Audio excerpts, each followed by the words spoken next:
पिछले पार्ट में हम देखे थे डफी किस कारण फाइटर बना था और इस पार्ट में हम इस पूरे मूवी को कवर करने वाले हैं। तो शुरू करते हैं आज के एक्सप्लेनेशन। तो पिछले पार्ट में पार्कर डफी को 5 गुना पैसे का ऑफर देता है फोर्ड से लड़ने के लिए। डफी मान जाता है और फोर्ड के साथ लड़ाई स्टार्ट करते हैं। लड़ाई की शुरू में फोर्ड डफी को अच्छा खासा टक्कर देता है और तभी डफी के आंखों के सामने उसके अफगानिस्तान के मरे हुए दोस्तों की तस्वीर दिखाई देते हैं, जिस वजह से वो बहुत ही खूंखार हो जाता है और फोर्ड की धज्जियां उड़ा देता है और आखिरकार वो मैच जीत जाता है। घर पर डफी और मैक्स बहुत ही खुश थे। साथ ही मैक्स डफी को उसके जिंदगी में भेजने के लिए ऊपर वाले का शुक्रिया अदा करते हैं, क्योंकि वो जानता था उसके बिना वो कभी भी पार्कर का कर्जा चुका नहीं पाता। अगले दिन पार्कर लिंक्स को फोन करके रेचल की घर की एड्रेस देता है और उसके थोड़ी देर बाद ही करप्ट पुलिस ऑफिसर की एक टीम रेचल की घर पे पहुंचते हैं और फिर वो लोग रेचल से रिक के बारे में पूछते हैं। रेचल बताती है वो लोग तो बहुत ही पहले ब्रेकअप कर चुके हैं, पर पुलिस फिर भी घर पे घुस जाती है और घर की तलाशी लेने लगता है। असल में वो लोग पैसे की तलाश कर रहे थे। पूरे घर की अच्छे से तलाशी लेने के बाद भी उन्हें वहाँ कुछ नहीं मिला। इसके बाद लिंक्स रेचल को धमकाते हुए कहा 1 हफ्ते में सारे पैसे वापस करने को, वरना वो उसे और उसकी बेटी को जान से मार देगी। जब शाम को डफी और मैक्स घर पर आते हैं तब उन्हें ये पुलिस रेड के बारे में पता चलता है, पर रेचल का कहना था इस पैसे के बारे में उसे कोई भी जानकारी नहीं थी। फिर मैक्स समझ जाता है ये पुलिस वाले पार्कर के लिए ही काम करते हैं, इसीलिए वो इन्हें घर पे छोड़ के सीधा पार्कर से मिलने के लिए चला जाता है। तो पार्कर बताता है भाई ये पैसे तो मुझसे भी ज्यादा खतरनाक लोगों की है और अगर ये पैसे नहीं मिले ना तो मुझे भी कोई बचा नहीं पाएगा, तुम्हारी तो बात ही कोई नहीं है। और रिक ने मरने के पहले यही बताया, उसने सारे पैसे रेचल के घर में ही छुपा के रखे हैं। अब वो पुलिस वाले बिना पैसे लिए रेचल और उसकी बेटी को छोड़ने वाले नहीं है। तब पार्कर ने कहा इस पैसे की बोझ तू अपने सर पर ले ले ताकि तेरी बहन बच जाए।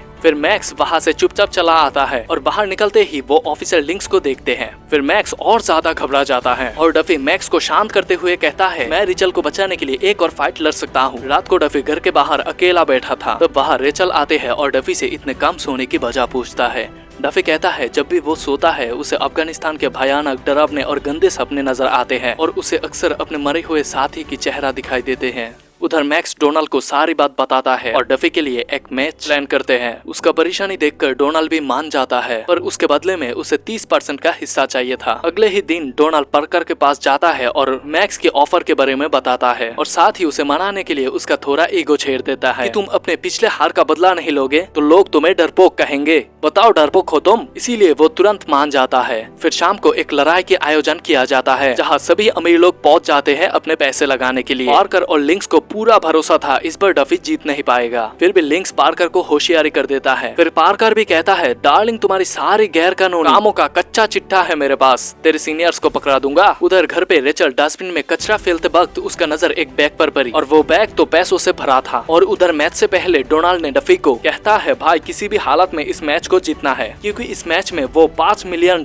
लगाए थे। इस बार डफी के सामने एक पुलिस ऑफिसर था। मुकाबला थोड़ी देर का भी टक्कर का नहीं चला। डफी ने बड़े ही आसानी से उसे हरा दिया, जिसके बाद वहाँ पे भगदड़ ही मच गई, जिसका फायदा उठा के मैक्स और डफी वहाँ से निकल गया। रास्ते से ही मैक्स रेचल को फोन करके अपने सारे सामान को पैक करने के लिए बोलता है। इधर रेचल भी बोलता है उसे वो पैसे भरी बैग मिल गई। मैक्स कहता है हाँ हाँ सब कुछ ले और घर से निकल। और जब वो लोग घर से निकलने ही वाले थे तभी एक पुलिस की गाड़ी से उन पर हमला हुआ और एक गोली सीधा रेचल की बेटी को लगी। तब मैक्स ने एम्बुलेंस बुलाकर दोनों को हॉस्पिटल भेज दी। तब मैक्स और डफी फैसला करते हैं इस प्रॉब्लम को जड़ से खत्म करना पड़ेगा। फिर ये दोनों डफी के दोस्त बॉयका से मिलने जाता है और उसको सारी बात बताने के बाद डफी ने उसे हथियार का इंतजाम करने के लिए कहता है और बॉयका ने कहा इंतजाम कहाँ से करना है, सारी हथियार तो कार में ही पड़ा है। उसके बाद वो तीनों सीधा पार्कर के ऑफिस में पहुंच जाते हैं और तब पार्कर भी कहता है भाई लोग लिंक्स और उसके साथी भी हमला करने के लिए यहीं पर आने वाले हैं। अब होई ना कांड। इतना बताते ही लिंक्स और उसके साथी वहाँ पर फायरिंग करना शुरू कर देते हैं। लड़ाई के बीच लिंक्स पार्कर को गोली मार देता है और मैक्स को बंदी बना के डफी को हथियार नीचे फेलने के लिए बोलता है और मैक्स ने बड़े ही चालाकी से लिंक्स को ही गोली मार देता है। इन तीनों ने अपने सभी दुश्मनों को खत्म तो कर दिया था, पर उस लड़ाई में बॉयका मारा गया। अगले दिन सुबह मैक्स हॉस्पिटल पर पहुंच जाता है, जहां रेचल की बेटी को होश आने के बाद उन्हें घर भेज दिया जाता है, जहां रेचल को डफी की भेजी हुई एक चिट्ठी मिलती है, जहां डफी को इतने दिन उसके घर पे रखने के लिए डफी शुक्रिया अदा करता है और बैग में पाए पैसों को अच्छे से इस्तेमाल करने के लिए बोलता है। और साथ ही हमें पता चलता है वो दोनों इतने दिनों बहुत करीब आ चुके थे, क्योंकि उसने अपने लेटर की आखिरी लाइन में बोलता है वो जरूर लौट आएगा और आके रेचल से शादी करेगा।